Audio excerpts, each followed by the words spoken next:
Hey, I wanted to go over my first place deck. Been competing in Bays and Beers for a hot minute, and I've done okay. I've had times where I haven't done so great. But I really feel like I kind of cooked a little bit with this deck. Remember, this is built more for TT. I wanted to see how it would work in Hasbro, and I figured I'd show it off. So the combos are a little different than what I usually run, and I'm going to be explaining why. So we all know we're going to start off with Shark Edge. So Shark Edge, I usually run like 160 in Needle or 160 in Dot for a defensive set. I decided to use Bound Spike and 560.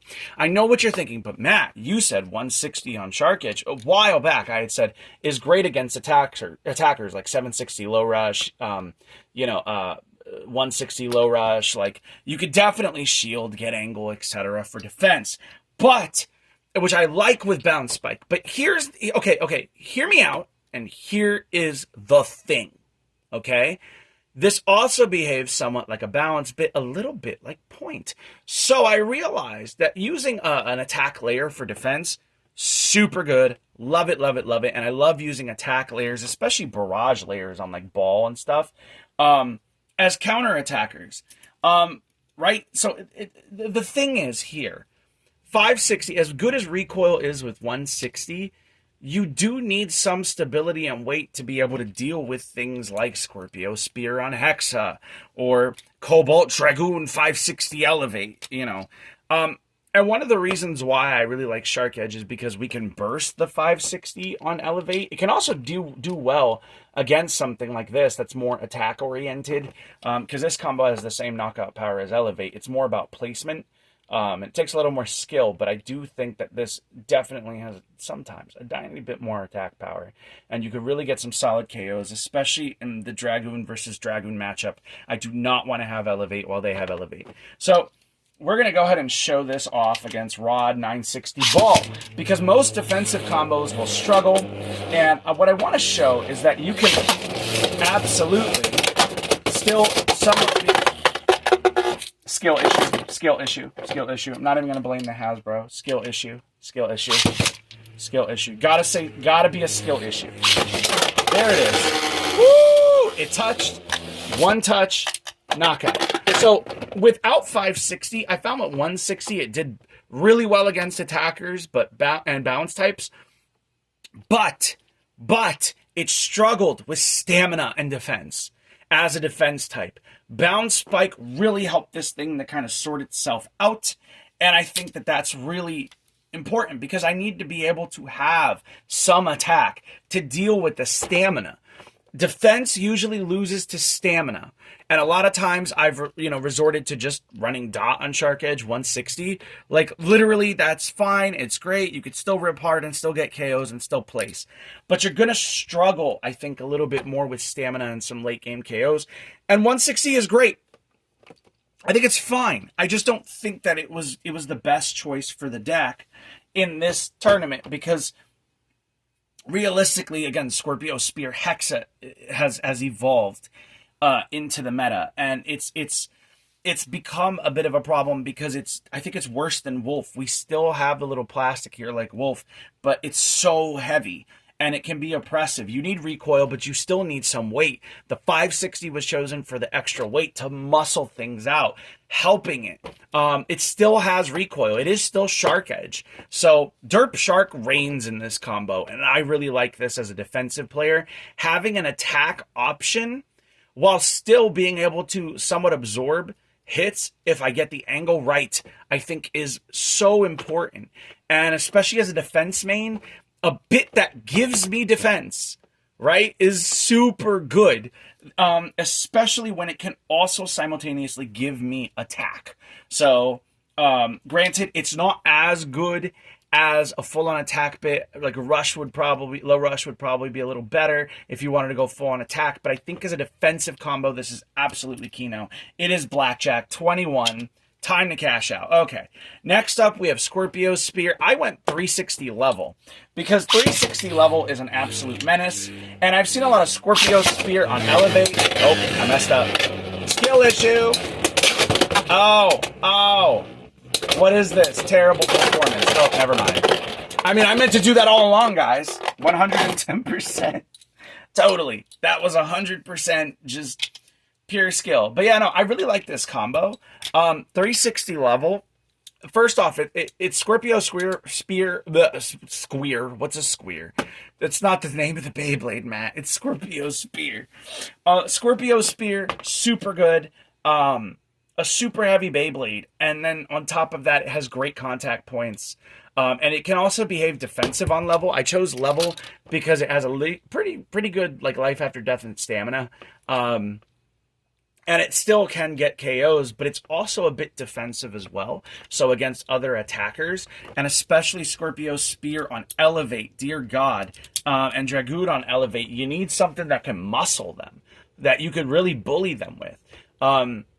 And low flat is good, and don't get me wrong, I was testing it, but I felt like the late game KO suffered on low flat. It's either over quickly or it's you know, you either knocked them out or you've lost. And I felt like it was too much of a gambit here with this deck because I already had a more aggressive, nasty, just beat the snot out of them combo in another balance type on the team. So, hey, choices were made.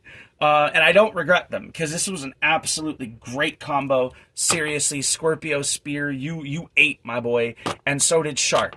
The third member of this team was a little bit different. I chose Whale Wave because he's one of my favorites, and I feel like he doesn't get a lot of love. Now, in Hasbro and TT, the safest bet is 360 taper. I've gone 760 taper, specifically since it was a TT tournament. And you could go Unite, but the reason why 760 taper is because, right, it hits so hard. Oh, Jesus. Oh, my God. Okay. Skill issue. Anyways, that was not...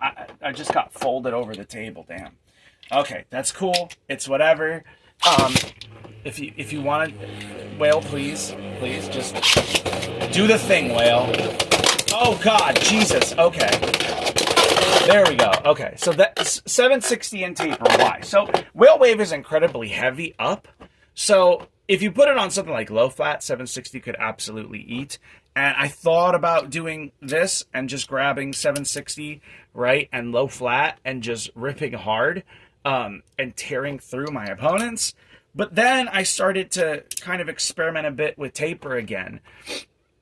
Level would have been good here because it would have helped it put some of the weight down. Zap would have been good here. There's a lot of things that would have been good. But it came down to the fact that I wanted really solid KOs and to really just yeet them out of the stadium. I needed something aggressive.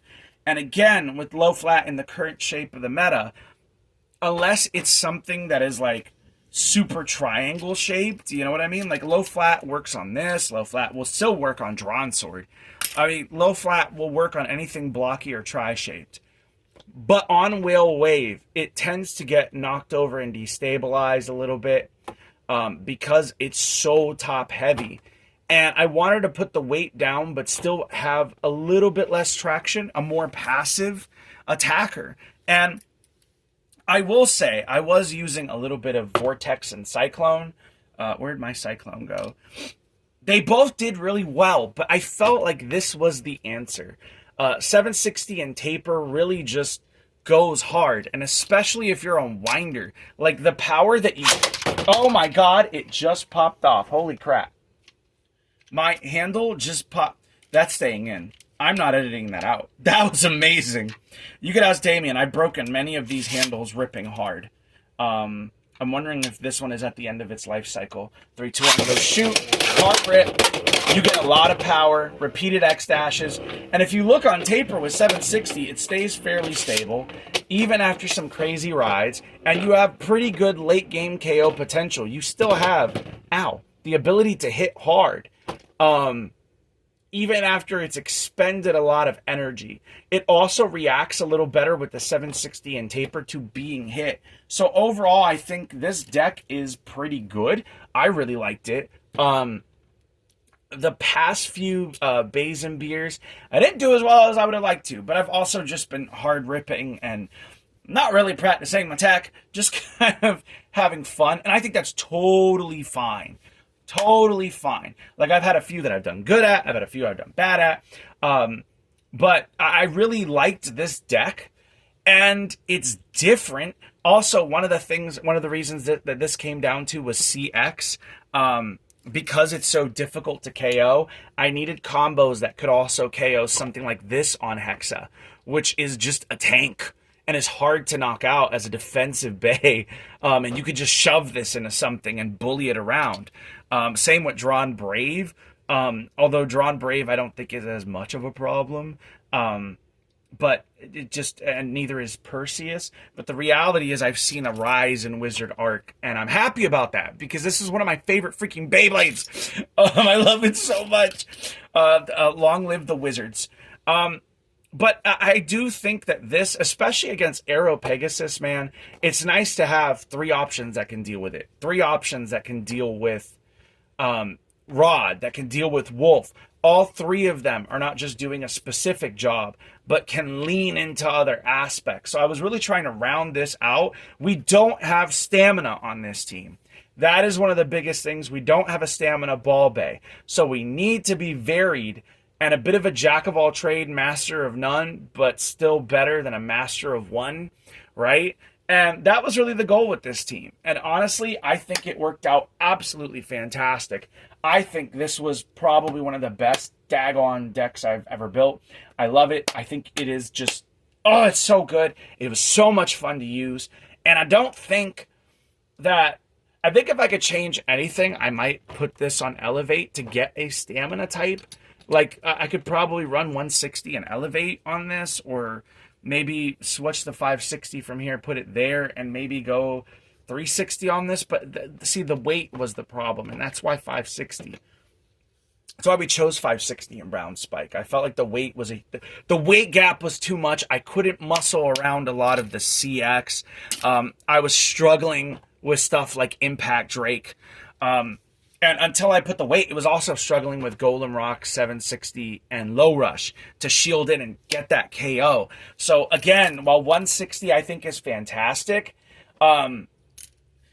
sometimes you don't want to use Winder on a defense type. Sometimes you want to do more technical maneuvers, so you're going to go ahead and grab one of these. And I think that matters.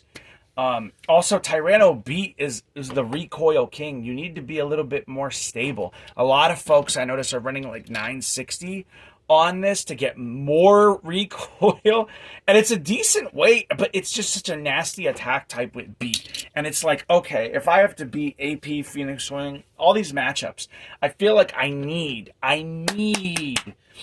something that has enough weight to really shove them around, and then put the initial weight pushes, and then kind of the recoil flings them. And that was really needed. Only thing it struggled against was a Hell's Hammer. A guy with a Hell's Hammer running 360 taper, one of my favorite sets for it. I was like, damn, this is going to be a problem. It was a bit of a problem. I had to lock in. That was horrifying. I was like, oh no, defensive, attack-oriented, balance type, which is kind of what I was doing. But I do think that Bounce Spike kind of letting me tilt in and shove him out was like, really, honestly, one of the things that was actually a lot of fun was launching from this side to run around. So as he went there, and I was reverse rail riding, I would come up and just shove him out. Because that's the key. Taper makes the tech super easy, so you could just kind of, go that way, and get to the stall side. And he was trying.